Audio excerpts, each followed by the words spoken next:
All right, man. So the Warriors are champions. If you're expecting sad Celtics fan, yeah, that's coming. Don't worry. Don't worry. Um, how much actual basketball do I talk about in this one? Do I appreciate times where Marcus Smart is posting up and Gary Payton helps off a Derek White and it looks like the obvious pass is there and then somebody on the Warriors steals it anyway? Do I talk about the amount of times that Draymond was able to time the help perfectly to put himself in the middle of the floor as a Celtic was driving to where they were just like, oh crap, what do I do now? Even if they get past the initial thing. I guess I just kind of did. Let's talk about Steph. So in this game, I felt like you got pretty much every version of Steph Curry, right? Like there was one play where Gary Payton had the ball in the corner, similar to what Steph did in one of the other games in the series. I don't remember which one. He just kept going. Gary Payton got him the handoff in the corner, boom. There was one where he and Draymond ran their classic two-man action where I don't even know where Draymond's original guy was, but it was just Marcus Smart involved in the action, and so it was like, flipping a handoff one way, Marcus fights over, but then you go the other way, nobody's there, boom, Steph three. Times where the Celtics were switching on to him with Horford by the end there, and he's just beating him in one-on-ones. We, of course, just had crazy Steph Curry three, like that transition one that was nearly at half court for the guy.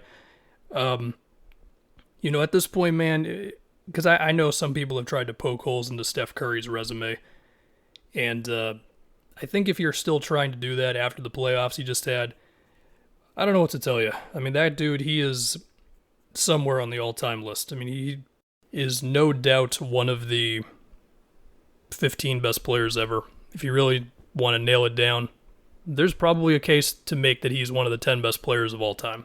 And yeah, you're going to warrant some pretty intense arguments, especially if you go and tweet it out. But yeah, man. But, it's not just Steph. I mean, this is Clay's growth from... he was out for 2 years. Torn ACL, then an Achilles while he was rehabbing. Is that what it was?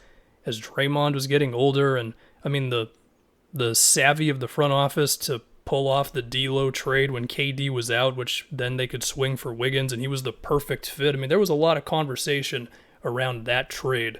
And, is Wiggins really the guy that you want to bet on? And the Warriors were like, listen, we have had a lot of success with a Harrison Barnes type of wing. Then Kevin Durant showed up, and then, we went supernova. We believe Wiggins can be the new version of Harrison Barnes, the two-way player. His defense was great against Tatum in this series. And, hell, that three that he had late where they trap Steph on the ball, and then they tried to split the difference between Draymond and Wiggins, and then Draymond kicked it to Wiggins in the corner, boom, that's a three, big shot making from the guy. I still remember that one, hook shot he had over Horford off of a Steph pick and roll at the tail end of Game 5. That was huge. Kevon Looney, to me, was like a role player all-star throughout a good chunk of these playoffs. Some possessions where he was still switching onto guys, and, there were games in these playoffs where he was like a force on the boards as well. Gary Payton II, he ripped Jalen at least once that I can remember. We're going to talk about Jason Tatum, don't worry, we're going to get there. It's a dynasty, man. It's 4 championships in, 8 years, I believe it was, with 2 other finals trips in between that. It's crazy. And it's not like they're going away. Hell, this could be the finals next year. Okay, you want sad Celtics fan? Here's sad Celtics fan. Celtics offense drives me up a wall. Now, let me attempt to be the rational person for 5 seconds. Where the expectations were for this team in the beginning of the season compared to where we are now, yeah, it's a big positive overall. I predicted this team to be the 6th seed, and that seemed like it was being too positive halfway through the season or whatever it was, right? We know the journey they went on. The expectations rose. However, the Warriors were the perfect team to expose the one flaw. Not the only flaw, but the biggest flaw with the Celtics. If you are a smart defense who can have the perfect blend of physicality and don't make it obvious of where the help is coming from and have one of the best defensive players ever in Draymond Green, even if there were also going to be times where offensively, yeah, Draymond had an adventure of a series. He hit 3 jump shots tonight, which were massive, especially that mid-range, but I got sidetracked for a second. If you have that sort of a defense against the Celtics team, you can freak them out. You can help off of Derek White or Horford, and yeah, sometimes you're going to get burned on stuff, but also you're going to have possessions where Jason Tatum has committed to the drive, and then you've got 2 guys waiting for him in the paint, and he either sees the pass and it's a little late, or he drives into the guys and then you double team him and it forces a turnover, or it's going to be just something besides a layup or drawing a foul or a lob to Time Lord or whatever. I mean, there were also some possessions throughout this thing, maybe not in this game specifically, but throughout the series, where it would be like, they get a Tatum switch onto Steph, and then Tatum passes it to Derek White, who attempts to drive on like Wiggins or something, and it's like, I don't know if that was the best idea, you know what I mean? So little things like that they have to clean up.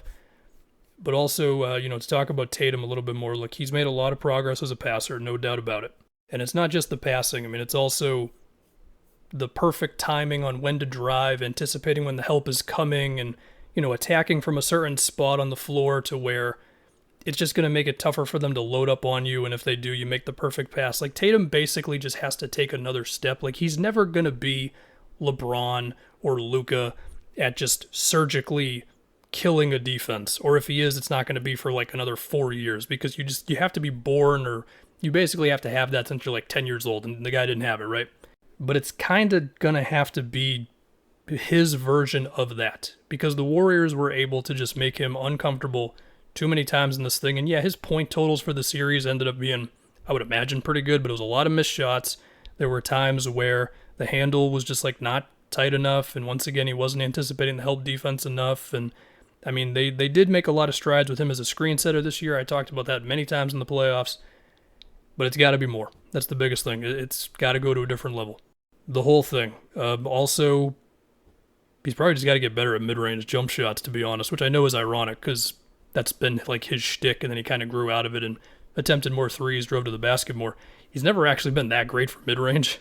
And of course, I don't want him to be primarily taking those shots. And again, he has turned those shot attempts down a little bit as his career has gone, but you just got to become the complete package, man. I mean, if you want percentages for the regular season in his career, Tatum is shooting below 40% from mid-range. In the playoffs, it might like just touch 40%.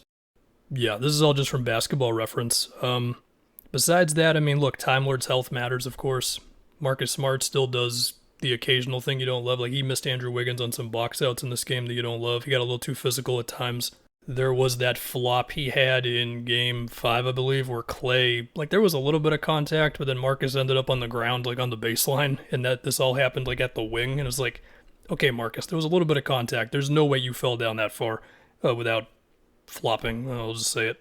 And there are still times where they get a little too caught up in complaining to referees. Now, the Warriors did all of this to the Celtics, okay? Like I said, they were the perfect team to really hone in on the Celtics' weaknesses and just go all in on those, Maybe that the conversation will pop up some more this offseason of, do they still need another stabilizer on offense? I don't think it necessarily has to be a point guard, but just even if you've got a bit of a point forward wing who can come in and just, all right, guys, let's relax. What are we running? Where's the mismatch? That sort of stuff. I mean, it's not ever that simple, but maybe. But I like the roster. The defense is great. As far as, like, is this a disastrous loss? I mean, it sucks in the moment, no doubt about it. The overall picture is much better than it was a few months ago. So, I mean, I don't know. The one thing I will say, though, like, as a Celtics fan, it's possible this was their one chance. I mean, Giannis ain't going anywhere in the East. Philly might figure it out. James Harden might bounce back with what I think is the hamstring injury. There's so many possibilities. I mean, one thing people have gone to a lot as well, OKC with KD, Harden, Westbrook, all, a million years ago, they only made the finals one time. And some of that's because of injuries, no doubt, but there were also just some disappointments in there, and you just never know. But as far as, is this a disaster for the Celtics? No, it's not a disaster. But it's not fun to lose in Game 6 of the finals. But once again, man, to close this, just a hell of a job from the Warriors. And you got to give it up to them. And I'm just kind of rambling at this point, although I kind of always am. The draft is in like a week. It's crazy how quickly we move on from this stuff. But there you go, man.